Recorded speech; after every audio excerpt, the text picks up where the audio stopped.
Fred Sothmann, a friend of mine, bosom friend from Canada, he's here in a meeting somewhere, was with me in a New England campaign just last year.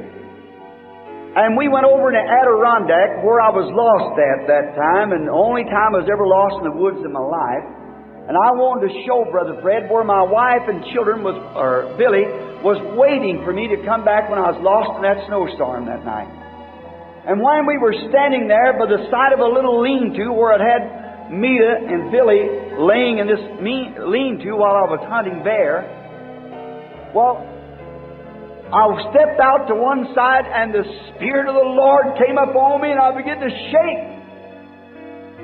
And it said, the Spirit of the Lord said, there is a trap set for you, and be thou careful what you say. Fred, where are you at? Are you in the meeting here tonight? I know you come over. Yeah, right back here. That's right. And we left there and I told Brother Sothmann, something's fixing to happen. And when we got to the meeting that night, I said to the audience, remember, thus saith the Lord, there is a trap set for me, and all of you pray that I'll know to do the right thing when this comes to pass. And the next night, it happened. The devil sent in two people, a young boy and girl, to break up the meeting. And that was not New Hampshire, but Vermont. Freddy, you remember the name of the city? It was the capital, of Vermont. And we were just across Lake Champlain.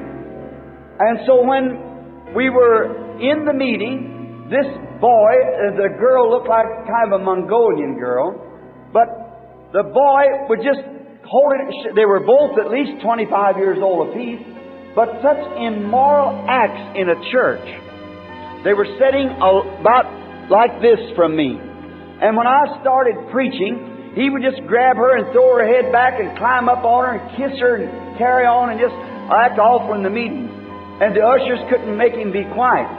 And I said to him on the platform, I said, young man, don't do that. You're attracting the attention while I'm preaching. And he just laughed right out at me. I thought, uh-oh, there it is. There's a trap right there. I went right ahead speaking just the same. And he got so immoral with her till I had to stop again. I said, don't do that, sir, please. I said, if you want to make love to the young lady, then you leave the building. But this is a religious meeting. I said, you shouldn't do that. Please don't do that while I'm preaching. I started again, and he just made it worse. And then when I turned, I said, don't. And something said to me, say what you will, and it'll be done. I stood there. Mr. Mercier, the tape boy, and all of them standing, Brother Fred, many of them standing present. The perspiration is just running from me.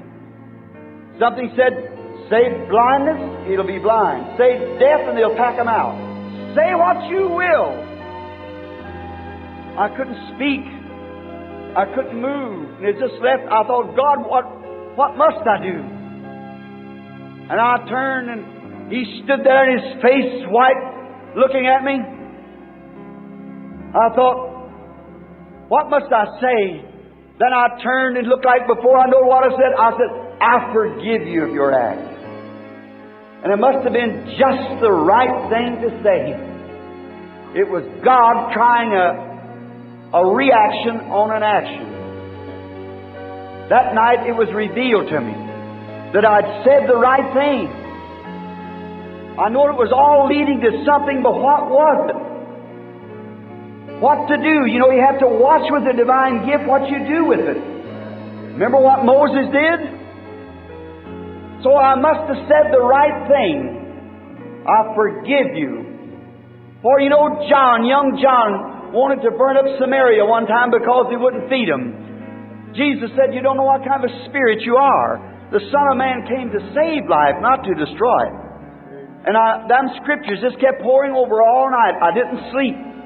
But that was a trap set that Satan would get me all worked up and then make me say the wrong thing. But the Holy Spirit was there and told me beforehand to be careful what I said. Oh, the goodness of God! How it was. It just is mercy. Be careful what you said. And from that on, there was a relief come. Then I began to notice the different things that I would speak out unconsciously, not knowing what I said, and it would happen that way.